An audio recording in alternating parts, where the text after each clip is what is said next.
50.95 seconds for Femke Bol out in Switzerland. The 400-meter hurdles is absolutely competitive now. It's going to be Sydney versus Femke. Let's slow down a little bit. So I'm going to dive into, kind of my thoughts on this performance and, the, progression as we look towards the Paris Olympic Games. Definitely check out the Citius Mag podcast. Myself, Chris Chavez, Paul Hoff-Mahoney, we kind of broke down all the performances from this past weekend, including Femke Bol's 50.95.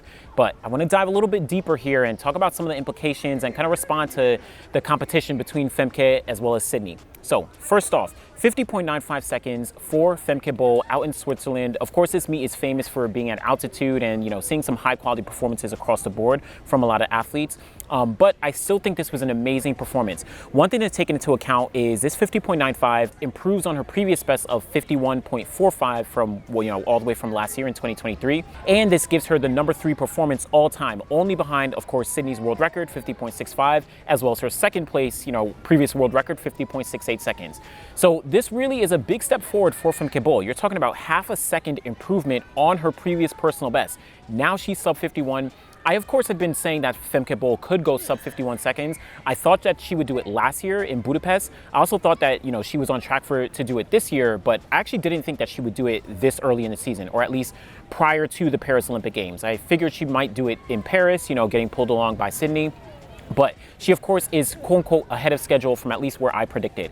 And I think this was a last minute kind of, entry into the meet. I don't think she initially planned to run this meet, but I think that she probably was really hitting things off in practice, and her coach were like, yo, let's capitalize off this. Also, she's going to be running at the London Diamond League. The weather might not be too great there, so I think she really wanted to just get a good marker on the track as we lead into Paris. Of course, coming off of Sydney's race at 50.65 at USA Olympic Trials. Now, another thing to take into account is that Femke Bol is actually running a little more measured when talking about the 400-meter hurdles. She's only competed in the hurdles 3 times this year in 3 competitions. Once early on in the Stockholm Diamond League, then she followed up at the European Championships, and then, of course, now here in Switzerland with this 50.95 seconds. Again, she is going to be running at the London Diamond League, so she'll have 4 competitions, but entering most of her Olympic Games or World Championships, she usually competes in the 400-meter hurdles specifically at least 4 to 5 times. So again, a little bit more measured approach as we look forward to the season. Maybe it's, considering she's been working on her step pattern since last year. She switched over to 14 steps, which has drastically improved her performances and drastically improved her ability to really attack the hurdles and, run these fast times. So I think that she is really, really gearing up for something even better when we get to Paris and when we finally see her and Sydney match up for the first time since 2022. On top of that, this gives Femke Bol 2 of the top 5 performances all time, the 50.95 as well as her 50.45 personal best from last year. Sydney McLaughlin-Levrone, of course, she already has the 50.65, 50.68, as well as 51.41 seconds, those are all world records. So I like where Femke Bol is getting into that consistent range, the 51s. Now she's dipping into those sub 51s. I mean, she is in a very, very good position as we look towards the Paris Olympic Games. And so with that, like I said, this is going to be the first time that Femke and Sydney are going head to head since 2022. The only time that they have ever matched together on 2 occasions, 2021 at the Olympic Games, 2022 at the World Championships, and never since then, right? They've never raced outside of the Global Championships. Now, people have been saying, oh, this is going to make this a good race. It's going to make things even more competitive. We now have a good race. I mean, let's tamper down expectations a little bit and put this performance into context. In my opinion, this changes nothing from, after we saw Sydney break the world record at US Olympic Trials. I still think that Sydney is the clear favorite for the gold medal, and it's not really a close competition. Sure, it's closer, but now we're talking, 4/10 of a second versus a full second ahead. But again, let's put things in context, right? Femke Bol, she just ran this 50.95 seconds out in Switzerland, and it's a one-off race. Again, even if you ignore the altitude, I know that there was swirling wind, so that could even factor into some things, but regardless, one-off race out in Switzerland in the middle of the season, a little bit closer to Paris.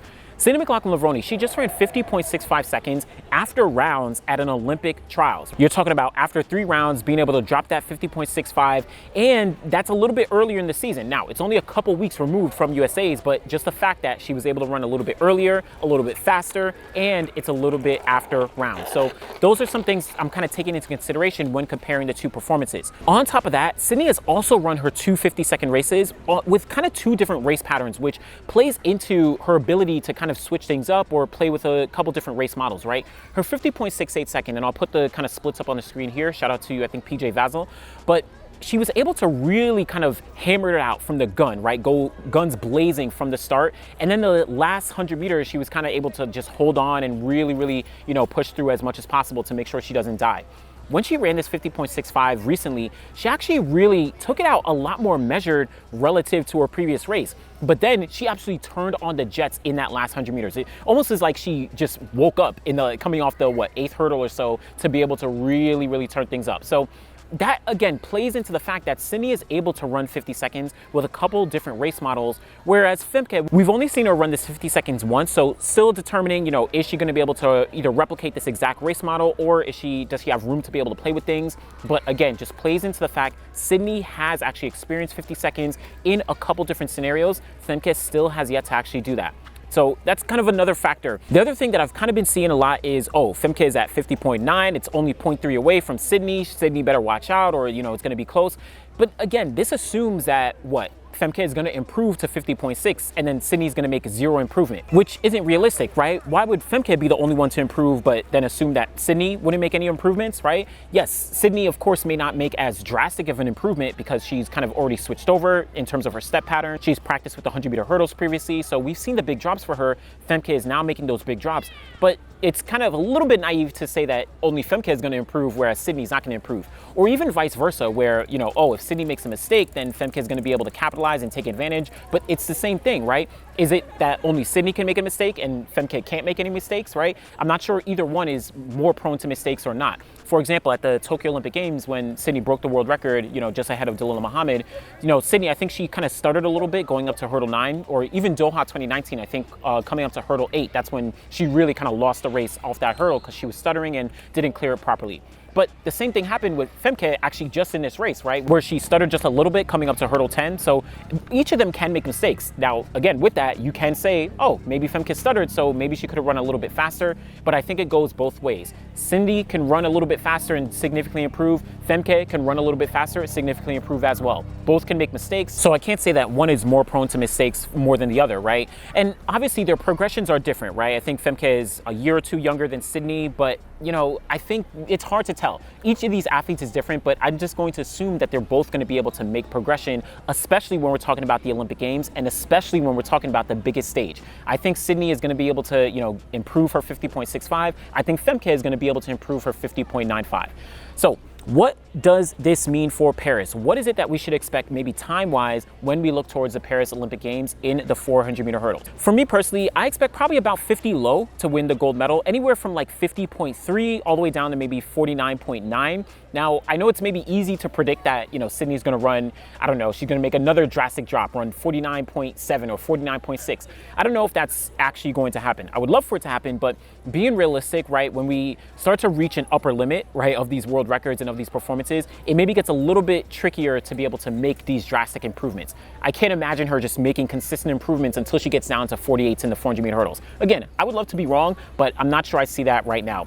I do think 50.3 is probably very, very likely, and then if anything, we might be able to see a little bit faster.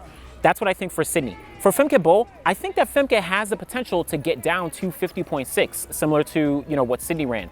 Maybe 50.7, 50.7 or 6, that's probably my prediction, but I don't think that she's gonna be in those 50 lows. Because at that point, you're talking about she had a personal best of 51.45 seconds from last year, which she ran improving and, you know, switching up her step pattern, going from, you know, 15 to 14 steps.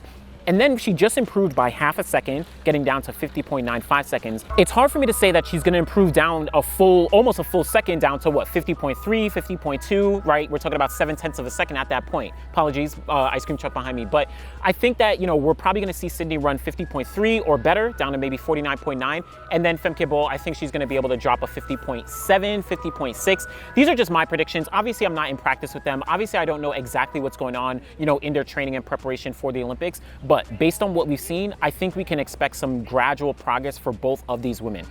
But I think overall, we're going to see the first race in history with 2 women under 51 seconds. It's almost guaranteed at this point, assuming neither of them hit a hurdle, neither of them falter, that we're going to see them both run 50 seconds, which will be monumental. If we thought the Tokyo race, where both Sydney as well as Dalilah ran 51 seconds, right? Don't forget that Dalilah Muhammad ran 51.58 seconds behind Sydney McLaughlin-Levrone's 51.46. That was a close race, right? That was extremely close.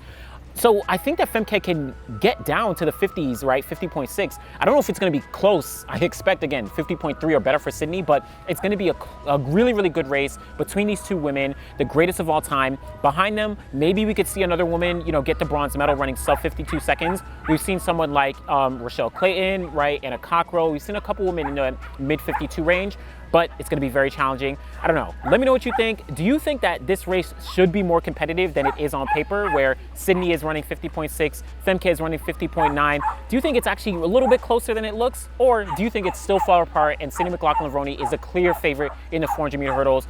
Let me know what you think. Always appreciate y'all. Thanks for watching.